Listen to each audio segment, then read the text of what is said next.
Tonight for Christmas, we're going to take you to a place outside our world. It's not Mars or Venus, but it might as well be. It's a remote peninsula in northern Greece that millions believe to be the most sacred spot on Earth. It's called Mount Athos, and prayers have been offered here every day with no interruption for more than 1,000 years. It was set aside by ancient emperors to be the spiritual capital of Orthodox Christianity, and has probably changed less over the centuries than any other inhabited place on the planet. The monks come here from all over and do everything they can to keep what they call the world far away. Not surprisingly, journalists are not exactly welcome. For more than 2 years, we corresponded, negotiated, and frankly pleaded for an invitation, but ran into one monastic wall after another. Then, as we first told you last spring, much to our surprise and delight, the monks finally said, "Okay, come see who we are." The story will continue in a moment.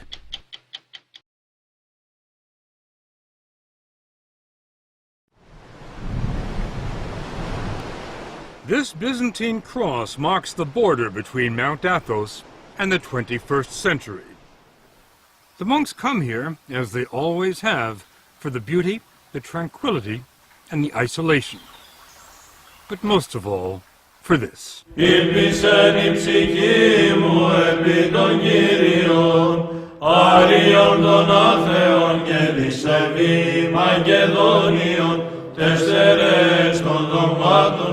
Father Iakovos is one of the few Americans on the mountain. He's been here more than half his life.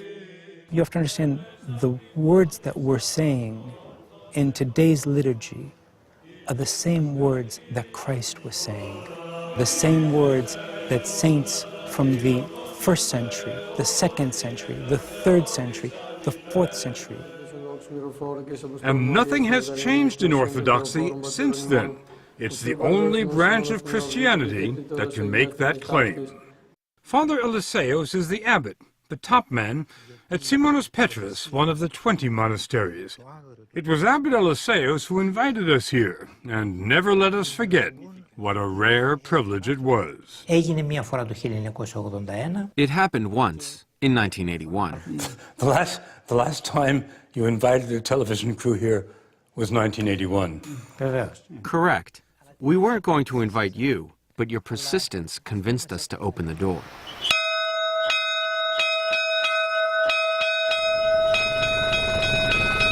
The door he opened revealed the wonder that is Simonos Petros, which fits like a crown on top of a rock 800 feet above the Aegean. It was built in the 14th century, and the monks will tell you it must be considered a miracle that it hasn't fallen into the sea.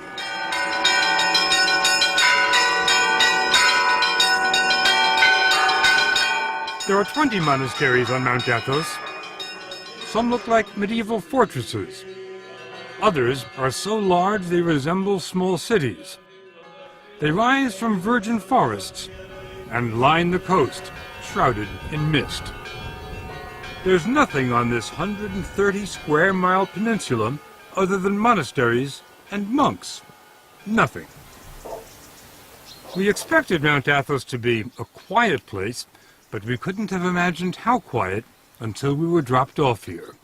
The silence is only broken by the occasional tapping on a chiseled piece of chestnut. It's a call to prayer, and it started being used here before there were bells. The monks here have one goal, and that is how to get closer to God. Father Serapion wanted us to understand that there is no place on earth closer to heaven than Mount Athos.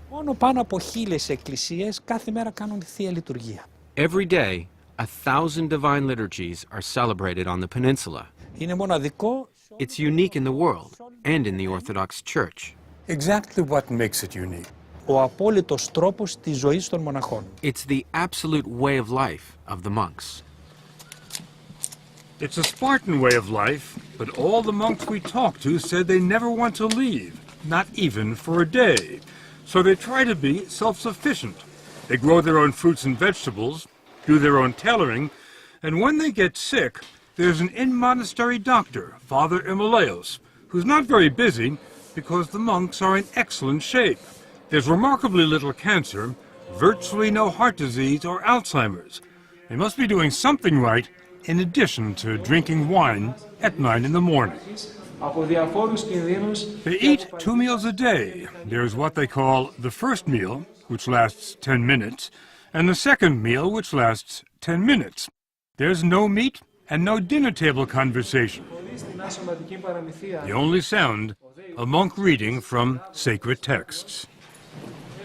We were surprised by how busy the monks are. When they're not praying, they're working. Father Theodosius, born a Lutheran in Germany, is a mechanical wizard who has given the monastery continuous electricity and occasional hot water. Many Christians in the world, they are looking for the original church, for the ancient church. Do you think this is the closest to the original church? Yes. When you come to Orthodoxy, you will see it has everything you ever sought for. Father Averkios takes care of the ancient footpaths here. He clears the trails. We went with him on what was, for us, an exhausting hike on the hills above the monastery. It wasn't tough for him, though. He says that after decades of roaming the world, this is his path. I've been to many places. Tell me where. From Switzerland, of course, from Sweden, Finland, Spain, Portugal, Singapore, Australia, and Texas. Texas. How did you like Texas? I liked very much. I liked mostly the people. Now, with all the traveling you've done, how did you end up here? I was searching for a way of life. I can give all of myself to that. And I think the God of Jesus is above all the others: money, lifestyle, even family. The family at Simonas Petras consists of 54 monks from 8 countries. Father Yakovos came here 25 years ago from Winthrop, Massachusetts. This is about as beautiful as it gets. I think so. He took us on a tour of the monastery. It'd be tough enough to build a monastery on top of a rock today, but how did they do it in the 13th century? You know, that's something which even modern-day architects are amazed at. When the workers came and saw the site where St. Simon, the founder of our monastery, wanted to build, they looked at him and they said, "You're crazy." "Are you crazy?" Of course. So being crazy was not a bad thing. No, not at all. Now, back then, how did you get stuff up here? We have mules. It takes 15 minutes to walk through the monastery into the sunlight. Enough time to find out that Father Yakovos' journey to Mount Athos started at the age of 6, when his father showed him a picture. It was just so impressive. And I turned around and I said to him, "Dad, you know, I don't think that I'm going to be able to believe that somebody lives in that building until I step on those balconies myself." Destiny. It is a little bit too. From the age of 6. Yes. Father Yakovos doesn't follow what's going on in Winthrop or anywhere else today. There are no newspapers, no radio, no television on Mount Athos. There are a few telephones, and Father Yakovos got a call last year. His father was dying. Prior to his death, he was asking if I would go so I could see him one last time. Reasonable request. From a father, I think so. My response was negative, though. You didn't go. I didn't go. I didn't go because of the fact that monastics do not go to funerals of their relatives or their friends. They remain here at the monastery. When your father asked you to come see him one last time, and you said no, was there any feeling of I'm letting my father down? Not at all. I know that we're going to see each other in paradise one day. The whole idea at Mount Athos is not only to isolate oneself from the outside world, but to let go of all memories of one's past life. The purpose of your being here, as I understand it, is prayer without distraction. I'm not being distracted now. Why are you laughing? First, tell me why you're laughing. Why am I laughing? Because St. Paul says we're to pray unceasingly. What's funny about that? That's not what's funny about it. What's funny is how you think I can stop praying. You're praying every minute of the day. Even right now when we're talking. Really? Of course. You don't see Father Iakovos praying while he's talking, but look at these other monks. Their lips never stop moving, not for a second. They just keep reciting the Jesus prayer day and night. Lord Jesus, have mercy on me. It becomes like breathing. Some monks say they can pray when they sleep, and they get no more than 3 hours sleep a night. But Mount Athos gets more applicants than it can handle. It's harder to get into than Harvard. The man comes as a novice, he's free to leave if he doesn't like it, and the monks can tell him to leave if they don't like him. When a novice arrives here, can you tell whether he's going to make it or not? Can you tell whether he's going to qualify to be a monk? Όχι παραπάνω από ελάχιστο χρόνο το καταλαβαίνουμε. After a while, it becomes pretty obvious whether or not someone is cut out for it, which is why we have a trial period, which can last up to 3 years. I bet you know a lot sooner than 3 years. Vevers. Certainly. Once he's accepted into the community, it's a lifetime commitment, and life never changes here. Never.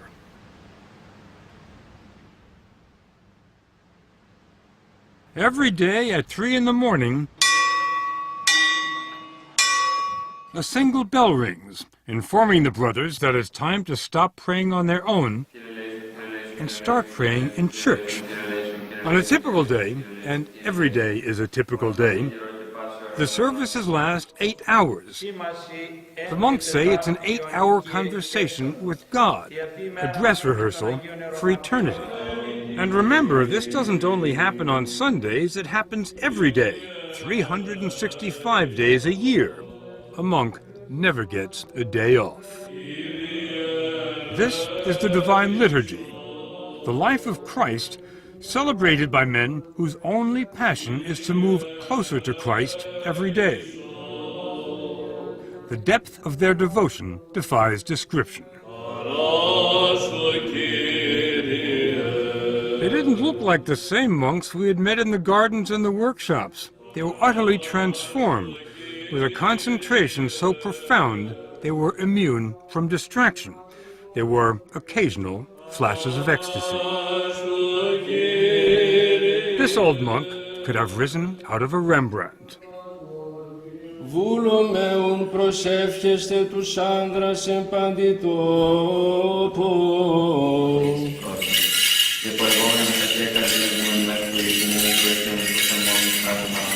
There are no musical instruments in the church, just chanting. Chanting without end.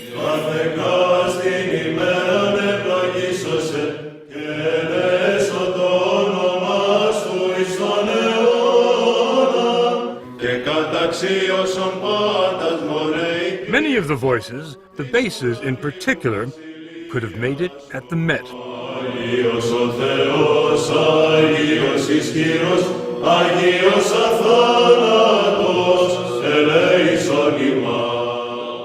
We didn't understand the words. We didn't really have to. This phrase we knew.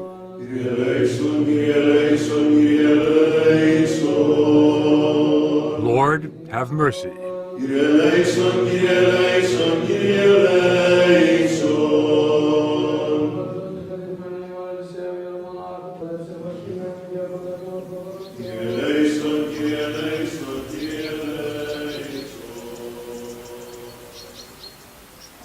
The most miraculous thing about Mount Athos, when we return. The most miraculous thing about Mount Athos may simply be the fact that it's still there. Over the centuries, it's been invaded by crusaders, Ottomans, mercenaries, pirates, and Franks. The Nazis had their eyes on it too. The 2,000 monks attribute their survival, not surprisingly, to divine intervention. But they've also been pretty crafty.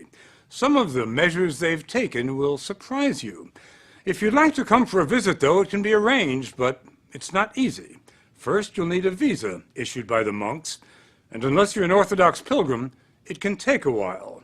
Next, you'll fly to Athens, and Make your way to a scruffy little town in northern Greece where there's no airport and where the roads are dicey. Then you'll hop on a ferry, unless the trip has been canceled because of rough seas. That happens all the time. But on a calm day, it can be a very pleasant ride. The story will continue in a moment.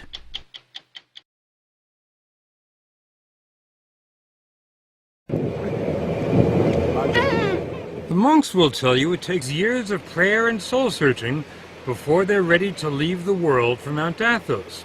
For the likes of us, though, it takes little more than an hour. It was the beginning of Lent when we took these pictures, and the ferry was packed with pilgrims from all over the Orthodox Christian world. Greeks, Bulgarians, Serbs, Romanians, Russians. It wasn't long before the first monasteries came into view, and we thought we were sailing to Byzantium, to a fantasy land of castles and palaces.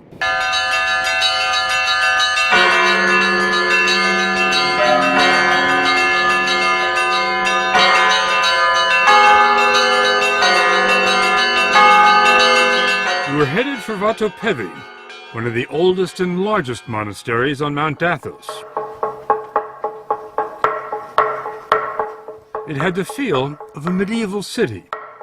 Holiness seemed to seep from the very stones, from the frescoes on the 10th century church, from the marble font for holy water. But then there was the monastery's secular-looking centerpiece. There's nothing remarkable about the clock tower at the Vatopedi Monastery, except for one thing. Check out the time. It's just about 8:30. Now, my watch reads 2:30. That's a 6-hour difference, and there's nothing wrong with their clock or with my watch. It's because the monks on Mount Athos keep Byzantine time. The day starts at sunset, not at midnight. The monks measured time this way during the days of the Byzantine Empire. That's the Christian empire that followed the fall of Rome, and that's the flag they still fly here. How long ago did the Byzantine Empire fall? 1453. 1453. That's a well-known fact. Well, it wasn't to us, but to Father Serapion, 1453 is the day before yesterday. This peninsula is the only place in the world that still keeps Byzantine time. Κρατάει αυτή την ορολογία. It has maintained this time for some 550 years. It was harvest time when we arrived, and dozens of monks were hard at work in the olive groves on the hills overlooking the monastery. That's where we ran into Father Nicandros from Melbourne, Australia. This place looks like a summer resort, like a holiday resort, like a retreat, but it's not. It's an arena. It's an arena? Yes. What do you mean? The unseen warfare. Unseen warfare? That's right. What does that mean? We fight against the angels of the dark side, you see, of the devil, Satan. The battle against Satan and the dark side is waged here every day. The spiritual leader at Vatopedi is Abbot Ephrem. Here, the life of Christ is experienced in a genuine way, and this doesn't happen in many other places in the world. What I'm talking about is the art of salvation. It just so happened that while we were there, the monks celebrated an elaborate 7-hour vigil, and the church was packed with pilgrims. It's held once a year to honor the archangels Gabriel and Michael.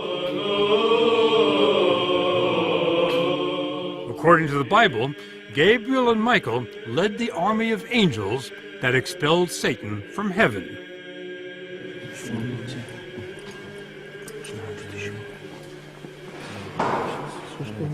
The church's relics are brought out every day, and pilgrims ask for the blessing of the saints. The most sacred relic on the entire peninsula is in this case, fabric said to be part of a garment worn by the Virgin Mary. The irony is that while the Mother of God is revered here, no other woman is permitted to even set foot on Mount Athos. It's been like that for 1,000 years. The reason, according to Orthodox doctrine, is that Christ gave the peninsula to his mother, and all other women have been excluded so as to fully honor the Virgin Mary. It's also been said that in the days before the ban, when women did come here, the monks became distracted and couldn't devote themselves entirely to prayer. They say it's been a lot easier since the last lady left. Keeping women out certainly wasn't much of a problem 300-400 years ago. Do you feel that's becoming problematic today? I don't think so, because the monastery itself and all the land around it is our property. And if we don't want women coming onto our property, we have every right to do that. Mount Athos may be the last all-male bastion in the world, and Father Arsenio says it has to stay that way. Here we are concerned solely with purity and our elevation to eternity. If women are permitted, they'd bring their families and their children. This place would become a tourist attraction and no longer a place of silence. If we wanted to experience profound silence, we're advised to go to Stavronikita. It's the smallest monastery on the Holy Mountain, but it has some of the most remarkable treasures. You stay in the silence just by walking in. There's no electricity here, so the icons and mosaics are illuminated only by shafts of sunlight and a few candles. St. Nicholas, the patron saint, John the Baptist, and the Virgin Mary. We were stunned by the magnificence of the art here, but then we ran into Father Maximus, a former professor at the Harvard Divinity School. He told us what we were seeing cannot be described as art. They're devotional objects, and they're part of the living liturgical life of the church. So we don't have any art, and we're not a museum. I mean, to put it starkly. Whatever you call it, it's priceless. That's why the monasteries have been invaded and plundered so many times over the centuries. The monks' most recent brush with history happened only 70 years ago. The Nazis were coming their way. In the spring of 1941, the Germans invaded and occupied Greece. They marched up the Acropolis, raised the swastika beside the Parthenon, and were about to invade. The monks asked for a meeting with Nazi officers who advised them to appeal to Hitler himself. And the monks wrote a letter to Hitler. A letter was written, and in the letter the monks identified themselves. They said, "This is who we are." And they asked Hitler to place the Holy Mountain under his personal protection. What kind of response did you get?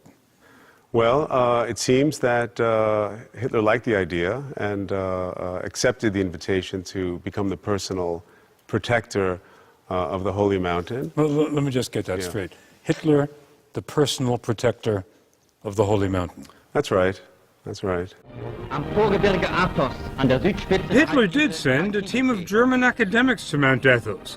They took 1,800 pictures of the mountain's treasures, and it wasn't because they enjoyed photography. Hitler wanted the monastery's riches in Berlin. The professors were sent as an advance team to catalog the treasures of the Holy Mountain so that a selection of things could be made to be removed. Didn't happen, did it? No, it didn't. Not a single thing was taken. Father Maximus believes they have the Russians to thank for that by the time the Nazi scholars completed their work, Hitler was bogged down in Russia and wasn't thinking about icons. That Nazi period has been largely forgotten here. To the monks, it was just one more blip on the road, and a small one at that. Today, Vatopedi is the most popular destination on the mountain. It hosts 35,000 pilgrims a year and offers more than spiritual sustenance. The monks have their own fishing boats, and the catch is pretty good. The fish are served fresher than in any Greek restaurant. The refectory dates from the 12th century, and since the 12th century, the food here has been free. Vatopedi has been supported by rich benefactors, emperors, princes, kings, and today, partially by pilgrims with deep pockets who commission icons in the making. But the ancient treasures? Not a chance. They can't even see them. They're under lock and key. It's not a new security system, but it works. Normally, it takes more than one monk to unlock the door, because no one monk is allowed to have all 4 keys at the same time. It's sort of a medieval version of the nuclear launch control. Do you keep those keys in your pocket, Father? Try not to. Father Matthew from Fond du Lac, Wisconsin, was given the abbot's blessing to let us into the inner sanctum. Once inside, there was still another hidden door. Behind the curtain. We walked into the world of Byzantium. It was hard to imagine that everything here was at least 600 years old, because the brilliance had not faded. There are almost 4,000 icons stored in this monastery alone. Wow. The highlight, a 14th century icon of Christ. Every monk will tell you the sole purpose of life on Mount Athos is to get closer to Christ every day. And they say total union with Christ is only possible when they leave this world. Πρώτο πράγμα που κάνει ένας μοναχός είναι να αγαπήσει το θάνατο. The first thing a monk does is embrace and love death. Embrace and love death. Γιατί ο θάνατος... Because death is the ticket to the other life. Without a ticket, you can't travel. Where do you get the ticket? Εδώ, στη ζωή αυτή. In this life, that's what we do each day. We prepare for death, Για το ταξίδι μας προς τον ουρανό. and we are joyful about our journey to heaven. Father Matthew offered to take us to the transit point between this world and heaven.